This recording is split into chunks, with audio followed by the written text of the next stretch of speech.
Morning, everyone. We'll just give it a 30 seconds or so before we get going. Thanks for joining us.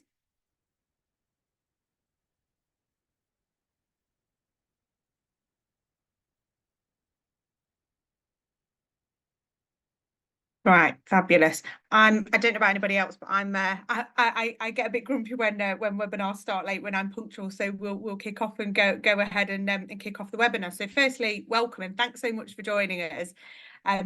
This webinar is all about how to build an inclusive travel program. So the runtime will be around 35 to 40 minutes, and then we'll open up the floor to questions and answers for 10 or so minutes, or depending on how many questions we get. I'll be joined by my guests, Rachel, Chief People Officer from the Jungle Group, Ellie, Operations Manager for Good Travel Management, and Simone from Young Women's Trust. So super delighted to have an awesome panel to talk about everything inclusivity. So this is the second one in our TravelSmart series, and stay tuned later because we'll be giving details on our third webinar, which will be in line with our partners Tripism. So inclusivity in travel, and why are we talking about this? I think if we look at why companies are overall embracing diversity, equity, inclusion and belonging policies, it falls in line with improving performance, improving well-being, and whilst also decreasing turnover. And companies want to attract and retain the best talent. They want the best people working for them. Travel can have many perks, but can also be one of the most stressful components of our working lives. It can take its toll on our physical and our mental health if we don't do it in the right way. So a few things to consider and a few things that can really affect your mental and physical health and well-being when it comes to travel. Things like early starts, red-eye flights, last-minute trips, and working at pace. When you get to your destination, having to deliver potentially quite high in high-pressured situations. And speaking from personal experience, missing family and in particular babies whilst you're traveling and on your trips. So there's a lot of things, a lot of considerations we should take for individuals when it comes to organising and planning their business travel. So here at Good Travel Management, we're all about trying to get it right.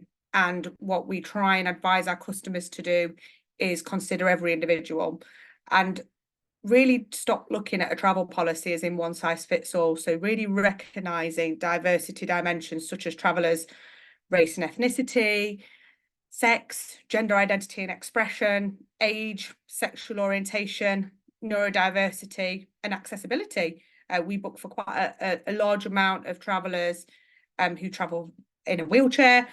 We also book for quite a lot of companies that have under 16s travelling. So how do we really try and tailor travel programs that we consider every individual and their unique makeup and requirements?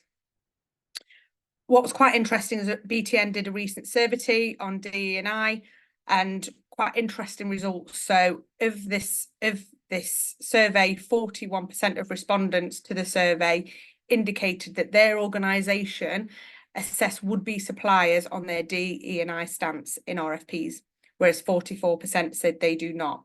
So we've got a real split of companies out there that make DE&I a real paramount importance within a buying process. Some, half do, half don't. They're really quite interesting of where the buying space is going to. I think if we'd have done that survey 10 years ago, we'd have probably got quite different results. So clearly it's a subject that deserves some attention with all the complexities that go with business travel. And I'm really glad to be joined by my expert panel today to kind of start exploring some of those issues in a bit further detail. So without further ado, I will bring on our awesome Chief People Officer, Rachel Lowe. Hi, Rach. Hi, Laura. So we're going to kick. Hello. We're going to kick off and just give you a little bit of an overview of the Jungle Group, how we really consider and explore this topic, and we'll hear from the person who leads this from our group. So welcome, Rach. Thank you. Great to have you on board. Okay, hello everybody. Probably first question. Here she is. So first question for you, Rach, is what are the key factors a modern business should consider when it comes to diversity, equity, inclusion, and belonging? Okay, so I think the first things that you really need to think about is obviously your vision, your customers, your strategy, and ensuring that everything that you're wanting to do is fully aligned with that. Because there's no point trying to go off in the opposite direction in terms of where you really want to go. You want to be thinking about your leaders. Are they on board with what you're proposing, you're suggesting within your strategy? Really think about your data, because that's going to identify for you where your strengths are, where you think the opportunities are. It's also there to tell you that real story, because without the data, you're trying to make decisions based on what you think rather than what it's telling you. And it's not, you won't come across as credible if you're not using the data side. It's also about kind of understanding your employees. It's about creating that safe space for them, that environment that they can share information with you. So when Laura mentioned about like the neurodivergent side of things, if somebody is neurodiverse, do they feel that they can share with you that they are, so that you can work with them and support them? So you really need to be listening to your employees, your managers, really think about the language that you're using and your communication. Not a one size fits all. You're trying to accommodate different people. We're human beings at the end of the day, and we are all diverse in our own way. Really think about your educational piece, doing it for the right thing, not because it's a tick box, making sure it fits your business as well. And really think about that plan. What is it you want to achieve? What do you want it to feel like? And also remembering that when you are considering all your diversity, equity, inclusion, and belonging, it's not a overnight fix. It's not something you can just build in one day. It takes time and it will keep evolving. So there's not really an expiry date. It will just keep going and going and going. And it's just remembering that. But also, I mean, if I look at it from our side, we're still on that journey, Laura, as you know. So we are still building our own approach to diversity and inclusion. Great, thanks, Rach. So talk to me a little bit more then about the John Good Group and the journey that we're on when it comes to diversity, equity, inclusion, and belonging. Okay, so just to give you a bit of a piece of context, so I came in last January. It was on the back of the group splitting, so there was no HR function. So we've literally had to start from scratch. And when I say start from scratch, I'm talking a blank canvas. We're talking systems, policies, procedures, management training, the work. So it is complete building from the ground up. So when we've been doing all of this and weaving through the whole diversity, equity, inclusion, and belonging side of things, we're also having to consider our customers on that journey as well. So making sure that from an employee perspective, the ultimate aim is that our employees do represent our customer base, because that's where they can also drive that loyalty, help us with that cultural piece, helping us on that journey, but also it's that trust, understanding, and so on. So it really is bigger than just putting the foundations in. And as I said, when the group split, the group predominantly was very male dominated. Mm-hmm. So if you think, Laura, we are shipping, we are logistics, we are travel, you had in the old world a male board, heavy male because of the type of industry. If I skip forward 15 months to where we are today, it's a very different picture. We have got more females entering our organisation. So if you look at our board, we've got 17% female representation, which is a massive change from 15 months ago. Our exec senior managers, 27%. So again, a very big shift. In terms of our diversity split, in terms of genders, we're looking at 43% male, 57%, 43% female, and 57% male. So it's nearly enough there, but we're still moving forward in the right direction. So I would love to share more data in terms of where we are. But as you know, we've just put in a brand new HR system and we're only now starting to get the data coming through. So it'd be great in 12 months' time to be able to say, look, this is a real true picture of our organisation. But to have that information we've got so far really shows us how far we've come. In terms of that journey as well, things that we've had to really look at is how do we recruit? How do we hire our people? What does the onboarding look like? And it's about making sure we're finding the right person for the role, irrelevant of what their race, their gender, their ethnicity, etc. It's about having the right skills, the talents.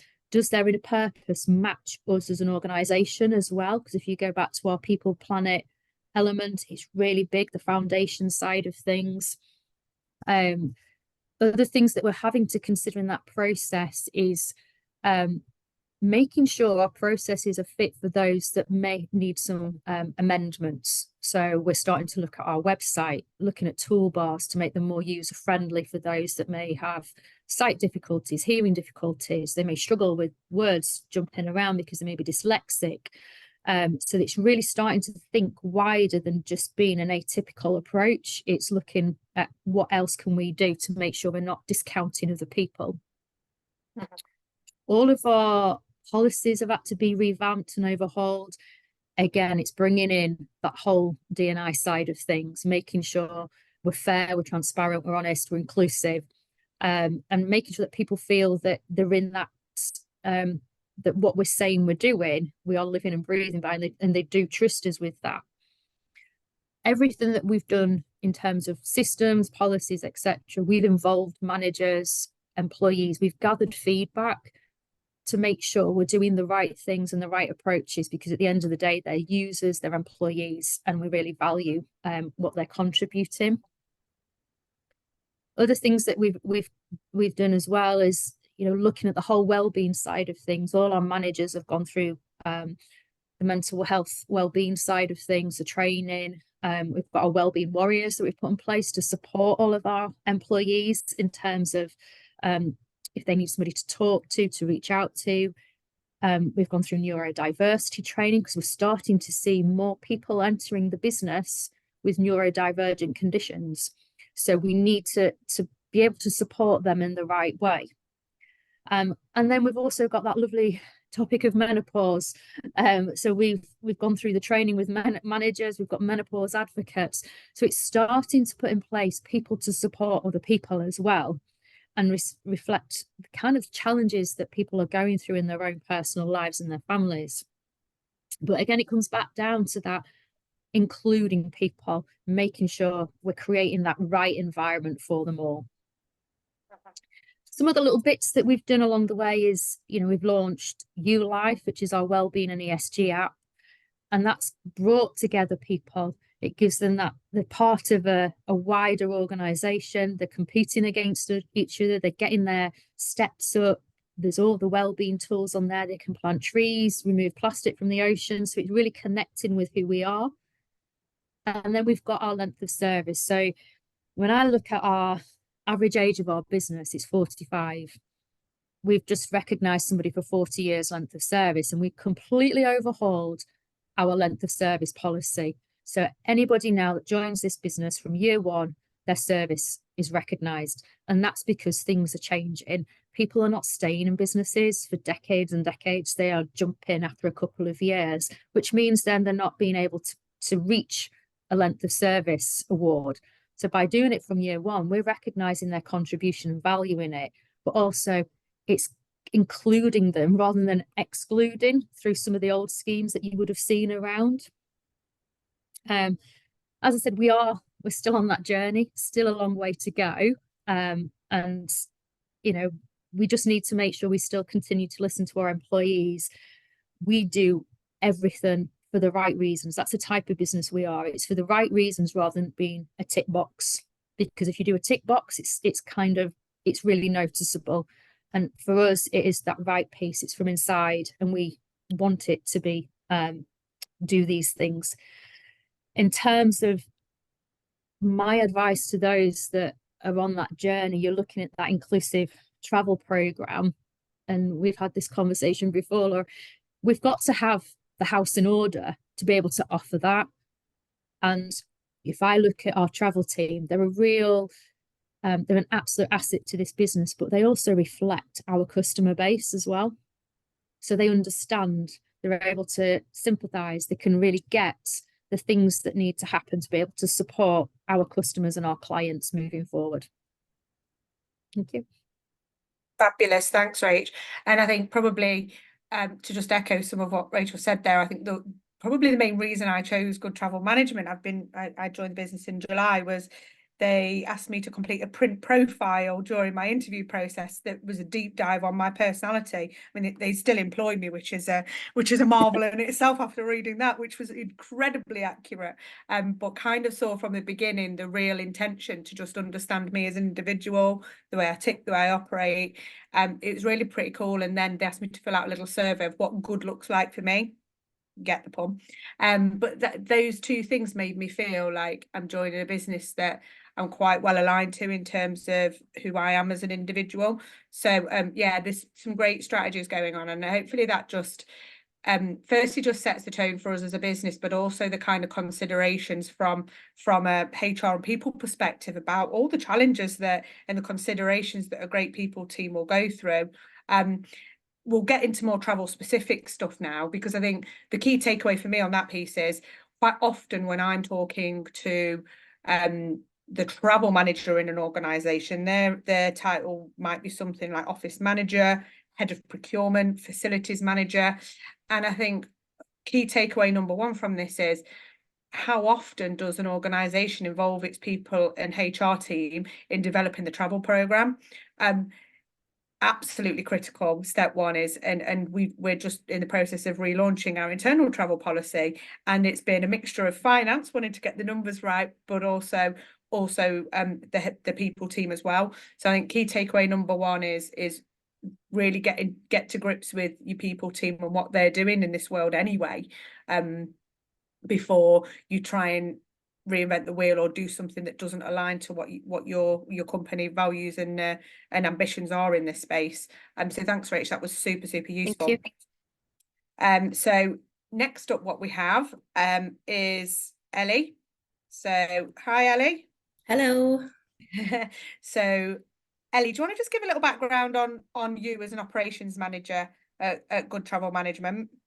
Yeah, so I started the business 7 years ago. I was 17. I came in as an apprentice out of college, and then slowly kind of just got my experience and my training from everyone around me.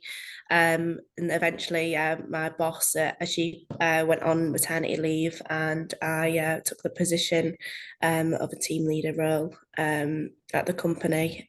So yeah, it's been quite a journey, and I've learned so much along the way, and dealt with so many lovely clients and people as well in the business.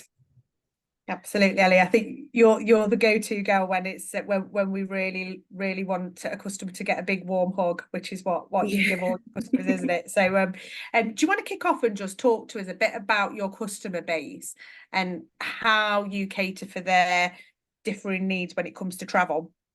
Yeah, so we have such a big range of customers within the business.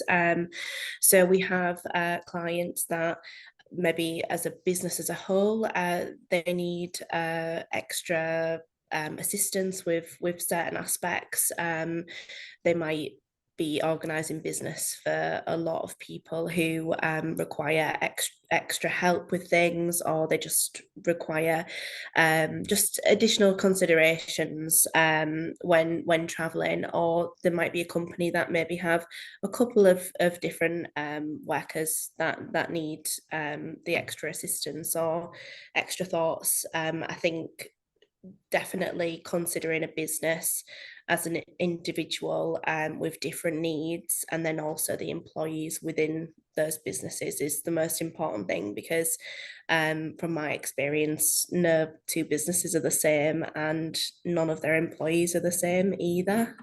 Mm-hmm.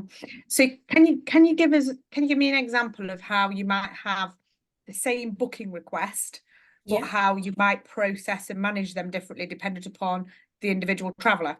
Yeah, so for example, those with accessibility needs, we would tend to book, for example, someone who uses a wheelchair, we'd book a ground floor room for accessibility, or someone who had a sight impairment, we'd book them a room close to a lift or ground floor again, just to make that easier for them so that they kind of don't have to know the whole layout of a hotel when they're staying there.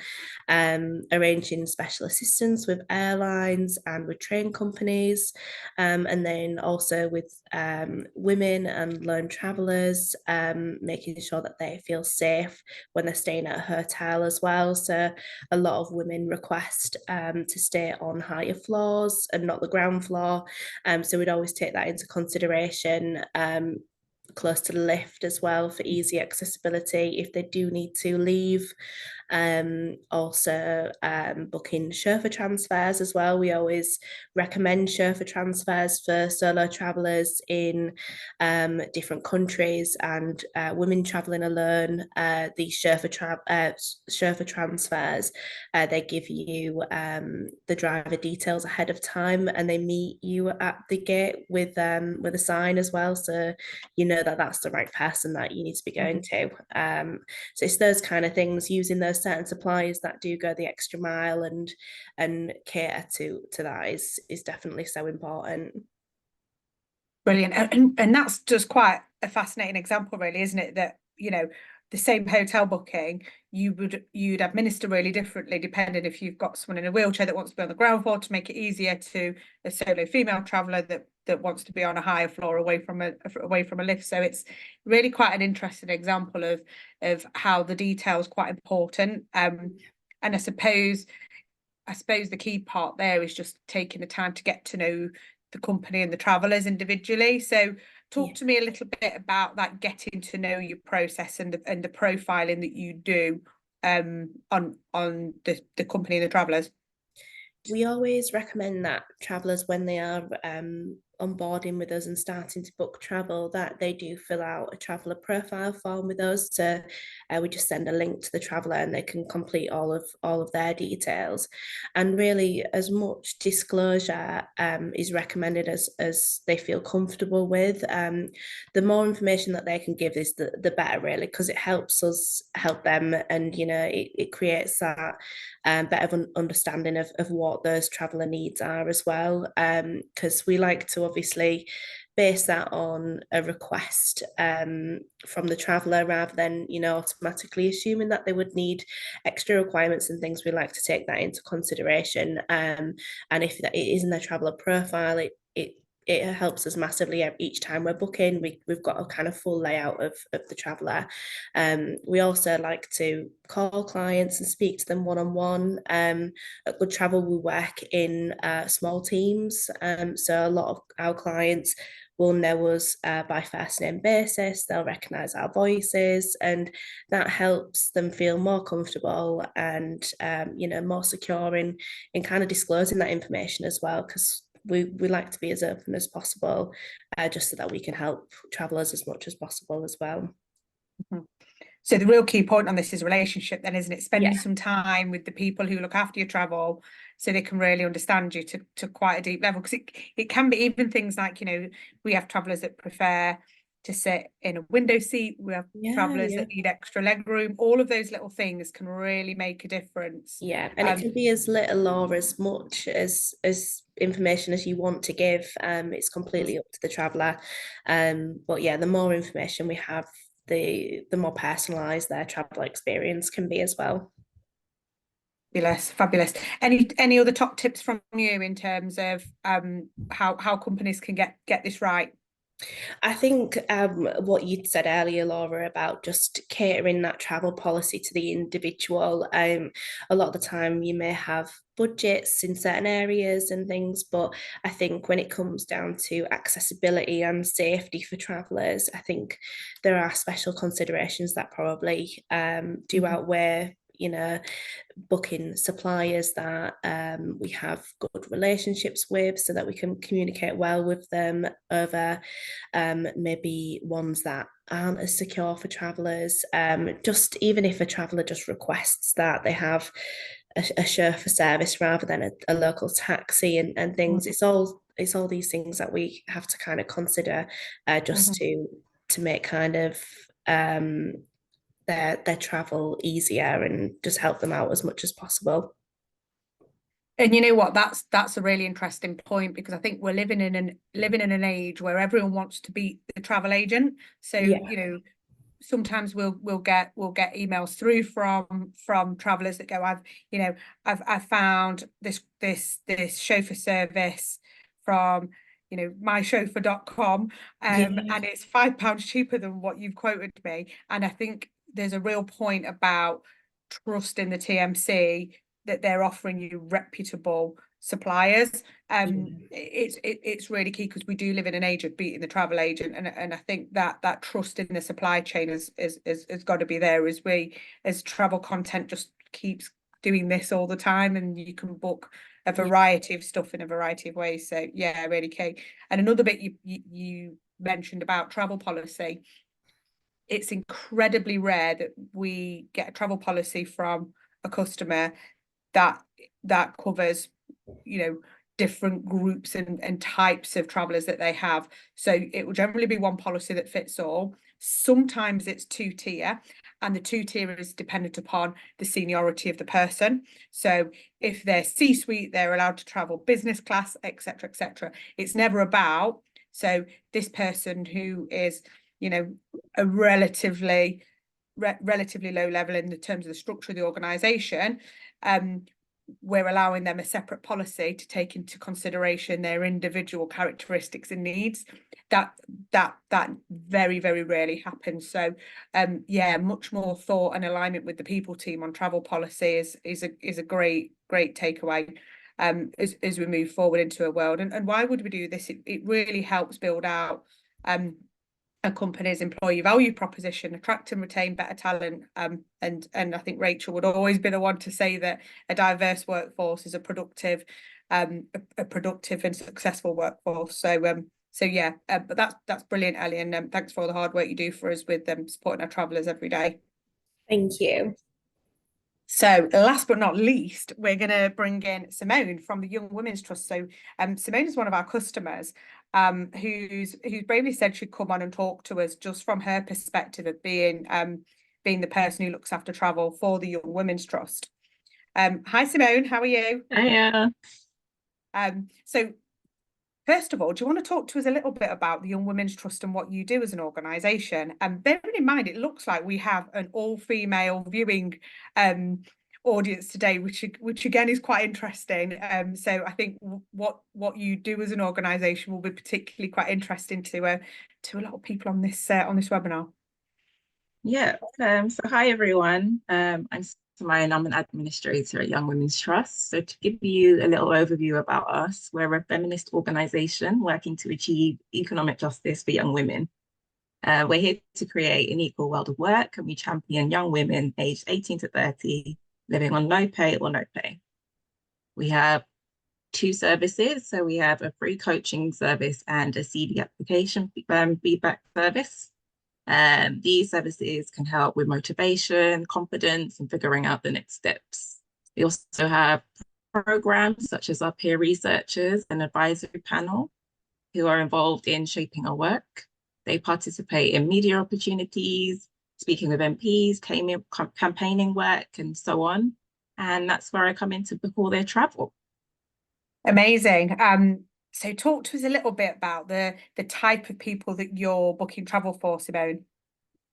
So most of the young women we work with are on low income, so we will book all their travel journeys. Ahead of an event or activity, we send out an overview and ask about accessibility needs. And accessibility, of course, looks different for everyone. So for some, it is limited mobility, or they're a wheelchair user.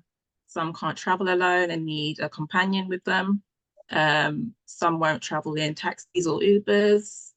Others can't travel before or after a certain time, and some have sensory needs. And it's all different. There's probably so many more things. Yeah, and to help those people feel supported, we send out like a final details email a week or so in advance ahead of an event. And that will include times, dates, location, how to pick up tickets, best routes to the venue, accommodation information. It has everything. And the purpose really of those is so you don't need to Google anything. Everything is in one place. Mm-hmm. Fabulous. And tell me about what good looks like when you've organised some travel and it's really gone well from start to finish. What does that process look like for you and your particular traveller or travellers? Well, I'm always pleased when I see people turn up and I see faces. That's always a good start. But we do have check-in points throughout. So when we're the event lead will check in with a young woman and make sure that she feels supported throughout. Final details email acts as another check-in point for young women to ask questions and let us know if they need us to make any adjustments with accommodation, with travel. Sometimes seeing that email, it just confirms that it's really happening, and it can be a bit overwhelming. So sometimes young women do decide they need someone to travel down with them. And because we send them these final details emails out in advance, there's usually enough time to do all of that. And then we ask for feedback after the event. So we'll send like a thank you for attending. How was it? How was your journey? How was the accommodation? Is there anything we could do better? So yeah, that's our process. Amazing. And that's a really important point, and I think what a lot of corporates can miss is that post trip. So how was it? What could we have done better? So is there anything that you've learned from asking that question and gathering that data that's helped you kind of refigure things out and get better moving forward, Simone? I think we've got to a point where, like, because everything's in the final details, it is pretty good. So usually the feedback is young women saying that they felt like they had a helping hand because of that. We haven't really come across anyone saying that there's any like hotels we should stay away from or anything like that. I am quite conscious about things like that. But in general, yeah, we're always improving them, just making sure that it's even clear, that the information is relevant. They can be quite lengthy, so it's just making sure that, you know, it's all clear. We've changed like the format slightly, so there's like subheadings and things like that. So it's easy to work through.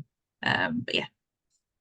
Amazing. And probably probably the key to it working really well is having you there, that you're the go-to person who really understands the travellers, the process, and are asking those right questions at each point in the journey. So yeah, hats off to you. And probably last question is why good travel management? So we started working together a little time ago. Give us an overview of the relationship we have and why you came on board with us. So yeah, we were looking for new ways to improve our travel booking process and make it efficient. And the Good Travel Management team have done just that. They've set up a booking tool for us. So it's super easy to use. It's a one-stop shop for us. I don't have to go through multiple websites to book anything. It's all in one place. And it's been so tailored to what we needed. There's things that we've been like, I don't think they'll be able to do that, or we're asking for too much, and it just hasn't been an issue. The team have really managed to work their magic with it. And it's given us admins a lot of time back. Like, I'm not uploading like 50 receipts onto our accounting software. It's just all there. So it's been really helpful for us. And the service throughout has just been amazing. So yeah, this is a great one. Well, I think there's probably an element that it feels like culturally we're quite well aligned, and it's felt like that from the start, hasn't it? And I think there's probably a key point there about work with a supply chain that you feel gets you as an organisation, understands what you're about, and culturally is quite aligned, which it's felt like that from the start. I love that you opened with, we're a feminist organisation. I mean, like, you can probably tell by myself, Ellie and Rach, we're very girl power. So Yeah, that's, definitely. it's felt very well aligned from the beginning. So thanks so much, Simone. Thanks to all three. We've kept quite nicely on time. We've got some time for questions. What I thought I'd just do is a bit of a summary and give all you travel folks on here some kind of key takeaways to really focus on moving forward in terms of our top tips. So in summary, I think tip 1 is engage with your travellers. It sounds really obvious, but how often do we capture feedback pre-trip? Do you feel comfortable going on this trip? Do you have everything you need? As this how's the booking process been for you? Really understanding pre-trip if they're okay. On trip, where they're actually traveling, do we really check in and go, have you got there okay? Everything all right? How do you feel? Quite interesting. And then post-trip, how was it? What could we have done better? Anything that we can learn for next time. And I think it's that if you've got what we call a road warrior, maybe a male C-suite exec that has been traveling on their own for 25 years, your approach will probably be a bit different for if it's the 18-year-old young woman that's traveling for the first time on her own. But it's that just understanding of what that check-in should look like for each traveller, pre-trip, on-trip, post-trip, and thinking about their individual needs from their race, ethnicity, sex, gender identity and expression, age, sexual orientation, neurodiversity and accessibility. I mean, if we think there is countries in the world that our travellers will go to that where being gay is still illegal, how do we navigate that when that person is going there on business travel? So some real considerations on the individual, what their individual characteristics are, and how we really factor that in pre-trip, on-trip, post-trip. Secondly, engage with your travel bookers. So is the person who books the trip different from the person who's undertaking the trip? Does your travel booker have any sight or hearing impairments? Are they the person that just wants to pick up the phone and talk to someone? Are they a person that just wants the technology to be super simple, leave me alone, I want it in the palm of my hand to be able to just manage as I go? So engage with travel bookers and understand from them. They'll be really close to the traveller and aligned to the traveller. How was it for them? And is there anything we can do to make the booking process and experience quite easy? What does a simple and helpful booking process look like? So build out a mechanism to monitor satisfaction and feedback. So I think this is a question that came up from Sarah. So build out that mechanism and align that to how you survey your people through other parts of the organisation. So again, align with your people team and look at what killer questions you can ask your travelling community to understand their happiness at each stage of the process, and report on that data to drive continuous improvement. One thing we've initially launched is an exclusivity partnership with Tripism. So if I quickly explain what Tripism is, and we're doing the next webinar will be purely on Tripism. Tripism is basically a trip advisor for business travel. So through one central portal, we can start to engage with the traveller. And TMCs are historically quite bad at this. We engage with the booker and the buyer, but really getting to grips with the traveller and asking them on every single trip to rate their experience, rate that particular hotel, rate the service start to finish. So really cool product, but build out a mechanism to make sure you're asking the right questions at the right time and you're capturing the data to drive that continuous improvement. And your TMC can help with this. So yeah, get them doing some heavy lifting for you. I push my account managers quite hard in this area to really look at how we drive continuous improvement when it comes to traveller satisfaction. Review your travel policy. So question for everyone on the call really, should different stakeholder groups have policy variations? I'd probably suggest a really good one would. So we stop looking at the people that are the most important that get to travel differently from everyone else, but we look at the people with unique needs maybe have a tweaked policy to what is the standard. So reviewing your travel policy, absolutely in line with your HR and your people team. Quite often in organisations, I see it all the time, they will never be the HR and people team won't be a part of developing a travel policy, which is bonkers, because, you know, travel can be the best or the worst thing to drive employee experience and engagement. So definitely align with your team. And within the policy, you know, promote cultural awareness and appreciation. So if people are well informed, they're able to make better and smarter decisions that keep them safe and comfortable at every stage of their journey. So, you know, before sending people out on the road anywhere, really think about, do they understand what the the unique and diverse world in which they're entering into. You know, if we look at travellers going to the Middle East, very different culturally to what it is in the UK, just as a real off the top example. So destination guides, again, that we weave through our tripism content, gives a kind of a one-stop shop of destination guides, so people can go on and quite simply look at all the considerations that they should factor in when travelling to somewhere that's maybe a little different from home. And again, speak to your TMC, they can help with this stuff. And last but not least, review your supply chain. So back to the BTN survey that I mentioned earlier of travel buyers.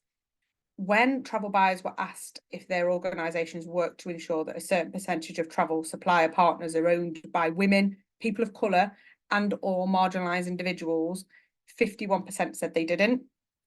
About 28% said they did, and another 12% offered an open-ended answer. So again, it's quite a mixed picture, but definitely if we'd have done this 5-10 years ago, we would have had nowhere near those numbers. So it shows that throughout the buying chain, it's becoming more and more important to really look at the way that a supplier is built and how they really focus on those marginalised individuals. And if we think about, you know, there's real examples out there in the world of travel. You know, we've got a chauffeur service that predominantly employs female drivers. Really handy. That one of the biggest things that I think has happened recently is the Virgin Atlantic advert, See the World Differently. I don't know if people saw that, but that was really quite groundbreaking for the aviation industry, which has been a little bit old-fashioned in the past. So I think Virgin really set the tone when it comes to inclusivity. And if you haven't, maybe we put that in the follow-up actually. Nina always tells me off for doing this when we're mid-flow, but the See the World Differently ad is really quite interesting. So have a little look at that. So yeah, gain feedback from your traveller on their favoured supply chains and more importantly, why. I think the conversation should move away from, you know, I like travelling with certain airlines because I collect my points, to more of, I like travelling with this airline because it promotes the right values and makes me feel safe, etc., etc. So I think, again, really kind of diving into some good traveller engagement at every point. In a second, I think probably just to summarise and make a little offer to anyone on this webinar, if you'd like any support with starting to build out an inclusive travel programme, reach out to us, reach out to me. We'd really love to hear from people and help.